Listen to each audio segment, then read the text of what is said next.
Perhaps no team has ever worked before, and we've gone a long way to erasing this. যুক্তরাষ্ট্রে বৈধ অভিবাসনের নিয়ম আরও কঠোর করার পরিকল্পনা করছে প্রেসিডেন্ট ডোনাল্ড ট্রাম্পের প্রশাসন। এর অংশ হিসেবে নাগরিকত্ব পরীক্ষাকে আরও কঠিন করার পাশাপাশি H-1B ভিসা ব্যবস্থায় পরিবর্তন এনে উচ্চ বেতনের চাকরিদাতাদের অগ্রাধিকার দেওয়ার প্রস্তাব এসেছে।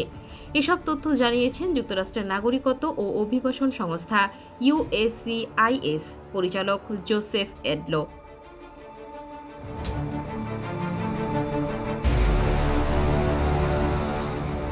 শনিবার ২৬শে জুলাই এক প্রতিবেদনে এই তথ্য জানিয়েছে বার্তা সংস্থা আনাদোলু।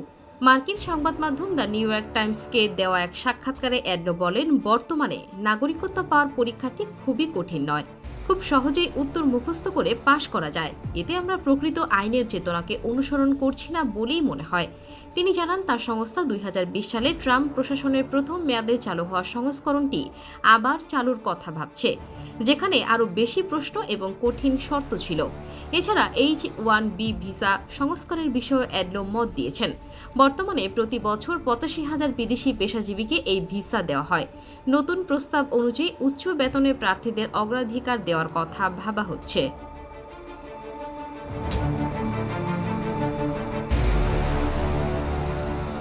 এডলো বলেন, H-1B ব্যবস্থার মূল লক্ষ্য হওয়া উচিত মার্কিন ব্যবসা, অর্থনীতি এবং কর্মীদের সহায়তা করা, এমনটা না যে তাদের জায়গা দখল করে নেওয়া। এদিকে এই পরিবর্তনের ফলে তরুণ ও উচ্চশিক্ষিত অভিবাসীরা যুক্তরাষ্ট্রের সুযোগ হারাতে পারেন বলেও সতর্ক করেছেন বিশ্লেষকেরা। ক্যাটো ইনস্টিটিউটের অভিবাসন গবেষণা পরিচালক ডেভিড বিয়র নিউজউইককে বলেন, শুধু উচ্চ বেতনের চাকরির ভিত্তিতে H-1B ভিসা দেওয়া হলে মূলত বয়স্ক কর্মীরাই অগ্রাধিকার পাবেন, যারা হয়তো শিগগিরই অবসর নেবেন বা দেশের ছেড়ে চলে যাবেন। তিনি আরও বলেন, এই পরীক্ষাকে সহজ বলা বিস্ময়কর, কারণ বেশিরভাগ আমেরিকানই তা পাশ করতে পারবেন না।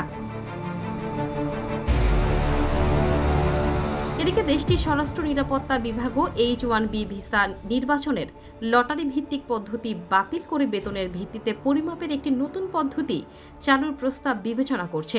ইনস্টিটিউট ফর প্রোগ্রেসের মতো সংস্থা বলছে, এতে H-1B কর্মসূচির অর্থনৈতিক প্রভাব প্রায় ৮৮% বাড়তে পারে।